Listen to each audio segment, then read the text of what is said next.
did you see what happened to the NFL with Jack Del Rio's comment he made about January 6th? And he talked. Did you hear this? Yeah, of course, on the Washington Redskins. So anyway, so this guy makes a comment. I want to read this to you, and share with you why this is at the same time with page 7. If you want to go to page 7, so.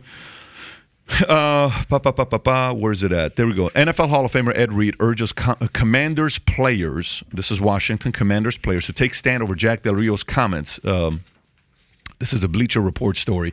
Pro Football Hall of Famer Ed Reed wants to see Washington Commanders players speak out against Jack Del Rio for the comments he made about January 6th insurrection at the Capitol. Retweeted Saturday that the $100,000 fine Del Rio was assessed is nothing, and player coaches by him need to put your pants on and stand up to the 59-year-old. Del Rio initially caused a stir on Monday when he responded to a tweet about the hearing on the insurrection, in which he seemed to equate the attack on the Capitol with the public protest that occurred in the summer of 2020 in response to Minneapolis police officer Derek Chauvin murdering George Floyd. Commanders head coach Ron Rivera announced Friday that he got fined $100,000 after two men discussed this. Okay, the money will be donated to United States Capitol Police Memorial Fund. Fine. Okay, so making that comparison is a bad comparison to make. How many businesses were shut down because of January 6th? How many communities were turned upside down with fire? I saw what this one man, a grown man in his 70s, is saying, why are you doing this to me? This is my business. Why are you doing this to me? I've been here for 50 years. I can't afford to. Why are you doing this to your own community? What happened to that protesting? Are we seeing anything on that? Where's the hearings? Is anybody being held accountable? So let me tell you, folks, if now you're watching and you're saying, well, Pat, do you understand what January 6th? I said, no, hang on. Remember, valuable currency is the ability to reason. And to be able to reason, we have to try to control our emotions, which is very, very hard to do. You just heard Michael, transparent, vulnerable, saying, I can't even look at the man's face because it's so much emotion involved when this thing directly impacts your life. But you cannot tell me you're a hypocrite if you're willing to hold January 6 people accountable, but you don't want to hold the people accountable that affected more people's lives. That affected more people's lives negatively. The BLM protesting, and the founder of BLM, what happens to her 2 years later? She's sitting on these 3 houses? Really? Oh, so that's what you supported? No, that's not what I supported. But that is what you supported. But that is what we drove. But that is what you were doing. No, but that's not what I'm talking about. No, but that's exactly what happened. So accountability needs to be held on both sides. Absolutely. If you're doing it on both sides, then we'll sit there and we'll say what? Okay, cool. This is fine. Did you see what happened with Geico? The lady got sued Geico for $5.2 million, and Geico had to pay this out. Have you seen the story? No. Oh, first of all, you got to cover this on the South Stocks Money. So this is perfect story for you. So type in Geico, $5.2 million STD, okay? Geico may have to pay $5.2 million to a woman who got an STD in an uninsured car. Jeez. What? She had sex. Go to USA Today story, not the NPR. Go back and go to the USA Today. Just type back and type in USA Today. Watch this. So this lady, there it is, okay? Geico ordered to pay $5.2 million to a woman contracted STD during sex in an insured vehicle. Let me get this straight. You had sex in a car. You got STD from this guy. Can you zoom in, Kai, so we can read it as well? Because Kai is more interested in the article. He forgot about us. So, and Geico has to pay them $5.2 million? Remington has to pay somebody $72 million because another person chose to use the gun, and Remington has to pay $72 million? Geico's going to have to pay $5.2 million because this woman sexually transmitted disease in the insured vehicle of her then-boyfriend. A state appeal court ruled on Tuesday. The Missouri Court of Appeals Western District published an opinion in favor of the woman identified as M.O., who alleged that she contracted HPV during a sexual encounter in insured vehicles in 2017. Shouldn't they sue the boyfriend then? What the hell are we talking about here? What are we talking? Who's winning today? Nobody. No, it's not nobody. It's whose argument is getting attention today. This gets attention, so we pay $5.2 million? Really? Oh, and then what happened to the streets? All the riots? No. They were just being peaceful protesting. No. We had Nikki Fried here in Jedediah called her out. It was all over Twitter because she says, well, You know, Jedediah's like, Florida doesn't have a problem with peaceful protesting. She says, yeah, peaceful protesting. Says, what other kind of protesting is there? Do you remember that moment? What other kind of protesting is there? I mean, should we be able to do protesting where we vandalize? And we're okay with that? So no, that's okay so again, the more and more, Michael, my opinion, the more and more they do what they do, the more their hypocrisy is revealed. And the more people sit there and say, well, I kind of supported that, but I don't support that. It's kind of weird. Like, okay, you know, you go to Trump and his daughter. His daughter comes out and says what? Did you read the story or no? She said she agreed with Bill Barr's opinion. So she said it's on page 6. She says on page 6, let me go through. So Ivanka Trump says she believed A.G. Barr that her father lost 2020 election. This is Bloomberg. Ivanka Trump, the daughter of Donald Trump, a former White House advisor, said she accepted that there's no evidence of fraud and that her father had lost 2020 election. A clip of her testimony was played during the White House hearing on January 6th on the Capitol. She was asking deposition that what impression she had when the Attorney General William Barr and Trump and his advisors there was no such fraud. It affected my perspective, she said. I respect Attorney General Barr, so I accepted what he was saying. Now, she's not saying yes or no. She's just saying I respected the guy, so I what? I respect what he's saying. Trump comes back and says she wasn't involved at that time. Okay. Do you sit there and you agree with everything Trump does is right? No, absolutely not. Do you sit there and say what everything everybody does is right? No. But people have to start reasoning again.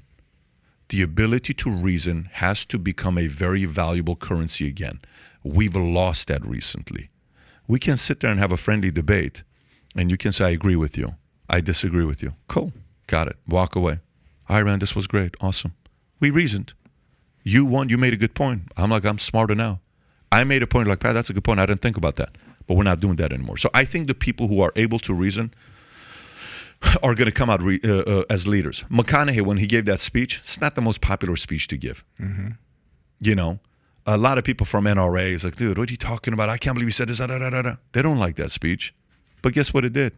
It got a couple of guys to say, listen, let's talk background check. Let's do this. Let's do that. It's reasonable. Yeah, he's given a reasonable speech saying, I learned how to shoot a shotgun in Uvalde. I grew up they taught me how to shoot in that city. I know, like, I'm all about this, but I'm not about this. And then we have to sit there and say, this motherfucker just made a very good argument. Okay. All right. Good point. Fine. Got it.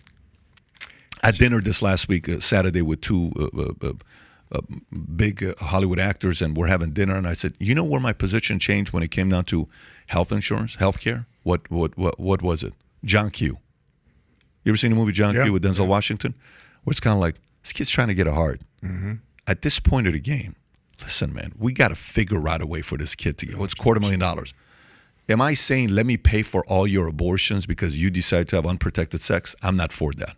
But in that case where like the kid couldn't get that and we learned so much about our system, do we just let this person die? Do we just let this person go? So, but that was a way where we watched, we said, good argument, I'm for it. So I think those who reason will lead the future of America. That's what I'm convinced. I hope so. I'll tell you, when it comes to January 6th, look, I believe in peaceful protest. If it's not a peaceful protest, it's not a protest. Then it's vandalism, whatever else. You call it what it is. My problem with this is that it's a hypocritical hearing.